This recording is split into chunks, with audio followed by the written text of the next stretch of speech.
सीधी सी बात है, कारण की प्रशंसा प्रशंसा प्रशंसा बड़ी अच्छी लगती है, लेकिन निंदा अपनी सुने और खुश रहें। ये थे मोहम्मद साहब की कहानी।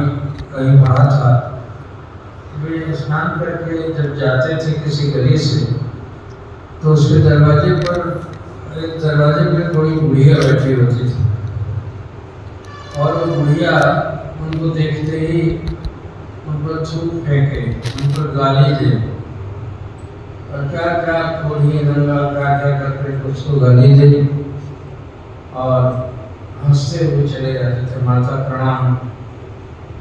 प्रशंसा तो बहुत लोग करते हैं मेरी, लेकिन माँ तुम तो इतने कृपालु हो, मुझे गाली देती हो, मुझे बड़ा अच्छा लगता है। और रोज प्रणाम करते हुए खुशी से चले जाते थे। एक दिन बुढ़िया नहीं थी वहाँ दरवाजे पर,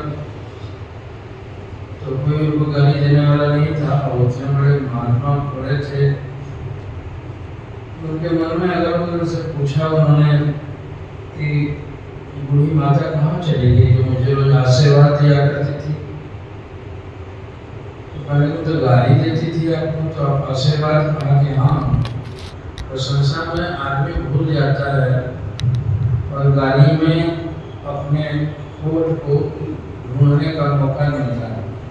प्रशंसक तो हमें हमारे अपनी गलती को से गफलत में डाल देते हैं। और मेरी भैया कहाँ गई, कह रही वो तो घर में होगी, कहीं देखिए अंदर ले, माँ बीमार माँ कहाँ हो तुम, शायद मुझे आशीर्वाद देने वाला कोई नहीं है माँ। तो नजदीक जाने के बाद उसको लगा हुआ कि ये मुझे गाली देती थी, तो चुपचाप चला जाता था, कभी बोलता नहीं था।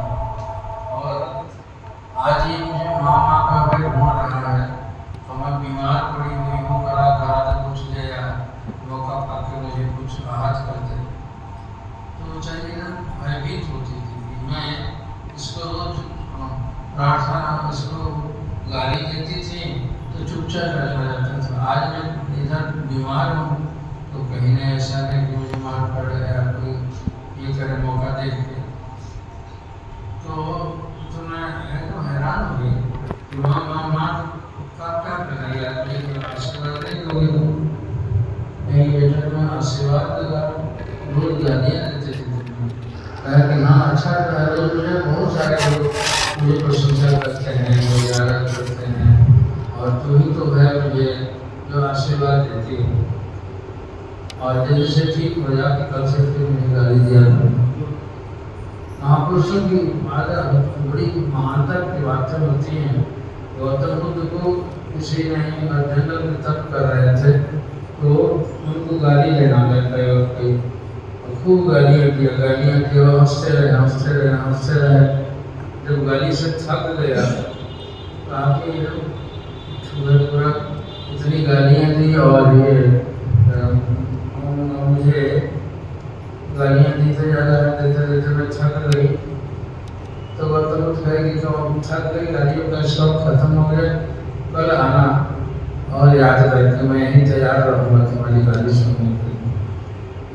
तो उसने कहा कि तुम कैसे आदमी हो जी, तुम्हारे हमारी गालियों से तिलमिलाए नहीं तुम, और इस तरह से चुपचाप और प्रतीक्षा करते रहो कि तुम कल आना तो मैं तुम्हारी गाली सुनने के लिए तैयार मिलूँगा। उन्होंने कहा कि तुम किसी चीज़ पर, दीवार पर कोई ऐसे कोई गुटका सा उसको फेंको, तो क्या करेगा, गुटका कीचड़ में यदि डालो तो उसी में फंस जाएगा, और दीवार पर डालो तो वहाँ से लौट के आ जाएगा। इसका मतलब दीवार ने उससे लिया नहीं आघात को, और फोर्स है उसको लौटा दिया, और कीचड़ ले लिया, इसलिए फंस गया। तो तुमने इतनी गालियाँ दी, मैंने तुम्हारी गाली दी नहीं, और फिर कल आना, फिर सुनाना, रोज सुनता रहूँगा, मैं हरदम सुनता रहूँगा तुम्हारी गालियों को। तो ऐसे बड़े लोगों के इतिहास हैं, कहते हैं कि निंदक लिए राखिए छवाए, बिन पानी साबुन बिना निर्मल करे सदा। इस तरह से निंदक को निये रखो, नजदीक रखो, ताकि वो निंदा सुने। तो बड़े लोगों की बड़ी बातें होती हैं, कहानियाँ होती हैं, इसलिए आचार्य माधवन ने एक कहानी कही थी कि वो कहते हैं कि जो गालियाँ सुनता है और उस तरह से सुनकर प्रतिवाद नहीं करता, वह महानुभाव वो